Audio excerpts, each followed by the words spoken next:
Assalamualaikum warahmatullahi wabarakatuh. Nama saya Liza Mardika, NIM B11121200043. Saya akan menjelaskan kajian sejarah bangsa Indonesia periode Pancasila pada era pra-kemerdekaan. Pada tanggal 29 Mei 1945 sampai 1 Juni 1945 terdapat 3 usulan mengenai Pancasila sebagai dasar negara. Pada tanggal 29 Mei 1945 terdapat usulan dari Muhammad Yamin mengenai 5 asas. Sila pertama kebangsaan, sila kedua kemanusiaan, sila ketiga ketuhanan, sila keempat kerakyatan, dan sila kelima kesejahteraan rakyat. Pada tanggal 31 Mei 1945 terdapat usulan dari Profesor Dr. Supomo mengenai 3 asas.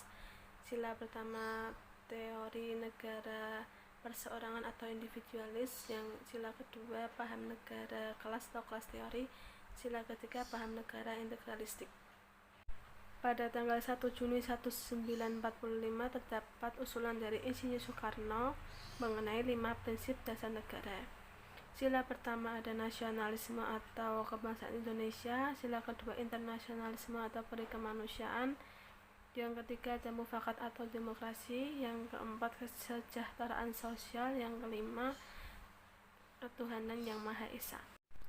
Periode Pancasila pada era kemerdekaan dibentuk panitia kecil berisi 9 orang untuk merumuskan gagasan dasar negara.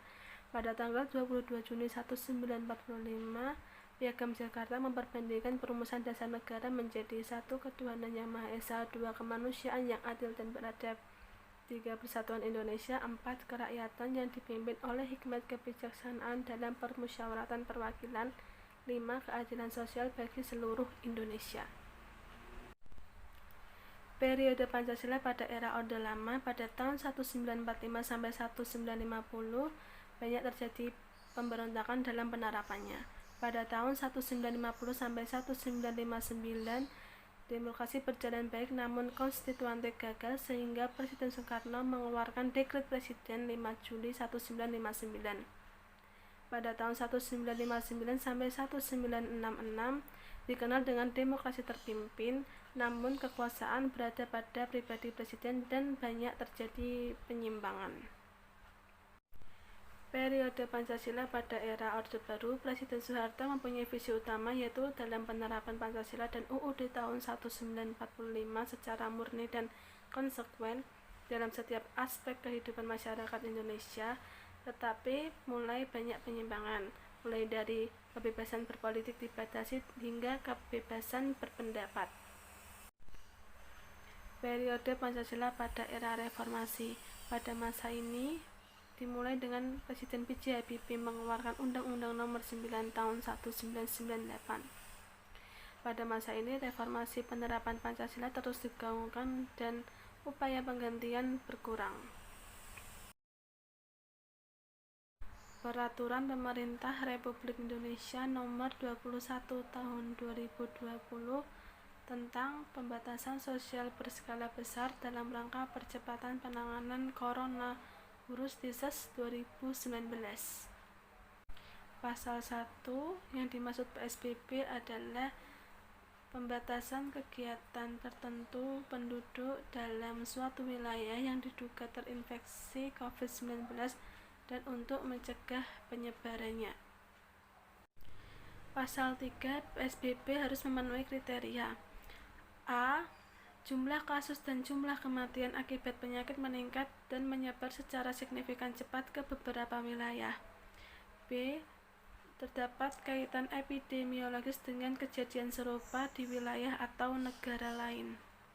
Pasal 4 ayat 1, PSBB paling sedikit meliputi: A. Peliburan sekolah dan tempat kerja. B. Pembatasan kegiatan keagamaan. C. Pembatasan kegiatan di fasilitas atau tempat umum. Pembatasan kegiatan harus tetap memperhatikan kebutuhan pendidikan, produktivitas kerja, dan ibadah penduduk. Paper kelompok saya berjudul LGBT di negara Indonesia dan negara Malta. LGBT adalah lesbian, gay, biseksual, dan transgender. Kaum LGBT sering dianggap sebagai perusak agama. Bagi PBB, Indonesia telah melanggar hak asasi manusia dengan memperlakukan kaum LGBT layaknya penjahat atau pelaku makar. Malta, sebuah negara kecil di Eropa. Malta menjadi negara pertama yang melarang adanya terapi gay care atau penyembuhan kaum gay. Sebuah negara dengan tradisional Katolik yang kuat, Malta hanya melegalkan perceraian pada tahun 2011. Dalam waktu 6 tahun, dukungan terhadap pernikahan sesama jenis meningkat pesat. Malta salah satu negara yang melindungi hak LGBT dan 2 kali dinobatkan sebagai negara yang paling menghormati hak LGBT.